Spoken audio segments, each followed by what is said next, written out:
તો આ યાત્રા જીવની અને જીવની છે, અને એની વચ્ચે જો કોઈ આવે તો એ સદગુરુ માધ્યમ બને તો એ જીવને શિવ સુધી મૂકી દે.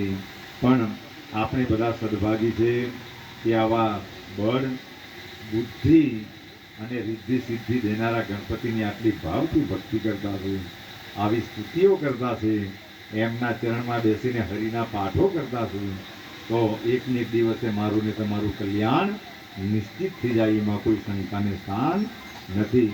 પણ આપણે ગણપતિ દાદાને માનતા છે, એમની ભક્તિ કરતા છે, તો ગણપતિ દાદા શું કહેવા માંગે એની પણ આપણને જાણ.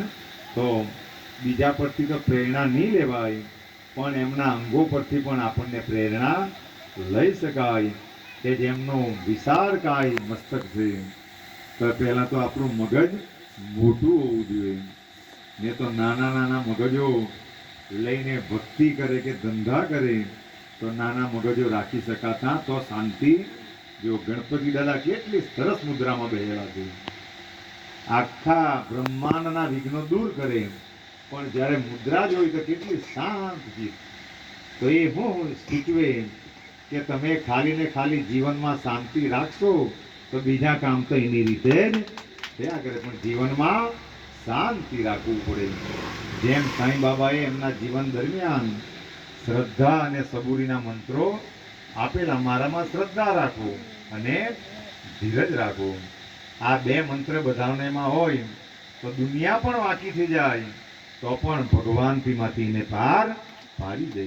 એવી આ બધી અનમોલ અને હવે એમના કાન હો સૂચવે ગમે તે સાંભળી લેવાનું, સારું નબળું, અને એ પેટમાં ઉતારી દેવાનો, પેટો પણ મોટા રાખવાના. એના પરથી એક જ વસ્તુ સાબિત થાય કે આ સંસારમાં જાત જાતની વિટમણાઓ આવે, પણ કાન મોટા રાખવાના અને પેટ મોટા રાખવાના. એટલે સાંભળીને એ વાતને પેટમાં ઉતારી દેવાની, ત્યારે તમે જીવનમાં શાંતિથી.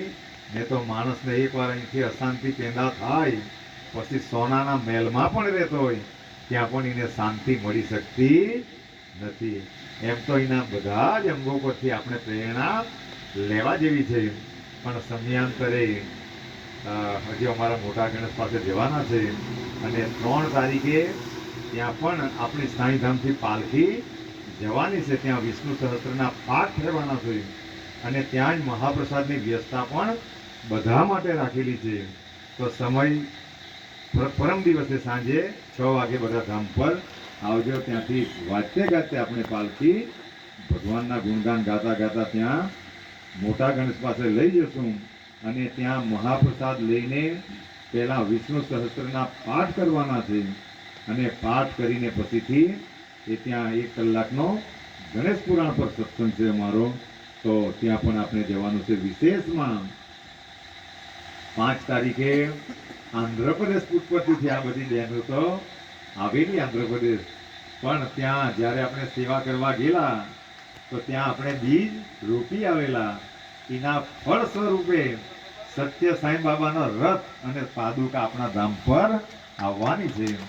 તો બપોરે 11 થી 12નો સમય છે, તો બધા જ ભક્તો દર્શન કરવા માટે આવજો. અને વિશેષમાં એમ તો બધાએ રોટલાનું કેણ મોકલાવ્યું, પણ ગામે ગામથી રોટલા જ એટલા આવ્યા કે તમે હમણાં સ્થગિત રાખશો તો વાંધો. પછી જ્યારે એમ તો દર ગુરુવારે હમણાં રહેવા દેજો, એટલે પછી એમ તો ગુરુવારે આપણને દર ગુરુવારે સાંજે જરૂર પડે.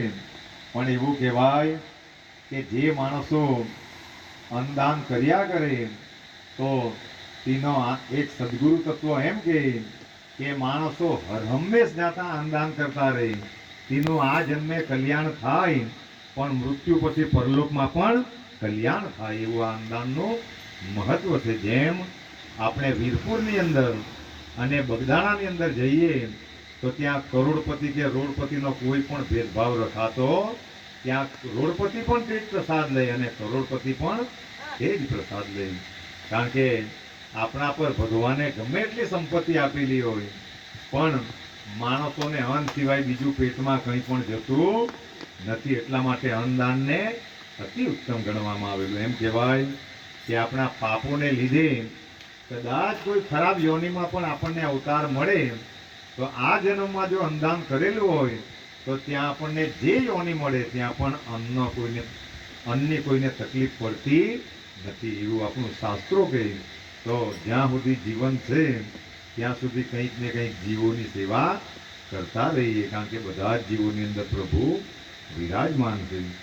બીજું વિશેષમાં એક આમંત્રણ કે નવેમ્બરની 1 થી 5 તારીખે એ જલા બાપાના ધામમાં એ વીરપુરની અંદર સાંઈ કથા છે. આપણું સાંઈધામ, ત્યાં સાંઈ કથા કરવા માટે જવાનું છે. આપણા પર ભગવાનની વિશેષ કૃપાઓ કે વીરપુર જેવા જલા બાપાના ધામમાં આપણા જેવા એક સામાન્ય માણસને કથા કરવાની મળે તો એ પ્રભુની બહુ મોટી કૃપા છે. ત્યાં 5 દિવસ માટે વીરપુર ધામમાં રહેવાના છે. રાત્રે 8 થી 11 કથા થશે અને દિવસના એક દિવસે દ્વારકા, એક દિવસે બગદાણા, એક દિવસે સોમનાથ, એવું દિવસના ફરવાના છે અને રાત્રે કથા છે. જેની પણ આવવાની ઈચ્છા હોય તો ખાલી ને ખાલી માત્ર 2700 રૂપિયામાં આ બધું એની અંદર આવી જાય, જેની ઈચ્છા હોય. કારણ કે આ ખાલી તે દિવસે કાલે કે પરમ દિવસે નેવરી જાહેર કર્યું અને 16 નામ તો અહીંથી જ લખાઈ ગયા. એટલે પછી કદાચ અમે તો 2 જ માણસની ગણતરી, 2 જ બસની ગણતરી રાખેલી, પણ ખાલી એક જગ્યાએ જાહેરાત કરીને આટલા નામ આવી ગયા તો જે વહેલાના પહેલા તે ધોરણે લખી દેવું પડે, કારણ કે પછીથી ત્યાં સંખ્યાની મર્યાદા રાખવું પડે. એટલે કારણ કે આપણું જે આખું સાંઈધામનું સંકુલ છે એ બહુ મોટું છે, એટલા માટે જેમ બને તે હિસાબે બીજી લક્ઝરીઓની વ્યવસ્થા કરતા ફાવશે, એટલા માટે બધાને. અને પેલા આમંત્રણ આપણને તો આ રથના આમંત્રણો છે. બધા જ જ્યારે ઘરે જાય ત્યારે અહીંથી બધા લેતા જજો. આ ગણપતિના ચરણમાં અહીંયા મૂક્યા છે. બધા જ એ રથના અને પાદુકાના દર્શન કરવા માટે બધા આવજો. અને એમ તો અહીંયા બધા જ અમારા છે, પણ વિશેષ કાર્યકર્તાઓ અમારા રાજેશભાઈને વિનંતી કરીશ કે જેમણે ધર્મેશભાઈને ખૂબ પ્રયાસ કરીને અમારા અર્જુનભાઈ લોકોએ આ સરસ ભક્તિને ટકાવેલી છે, તો એકવાર ધર્મેશભાઈને પણ વિનંતી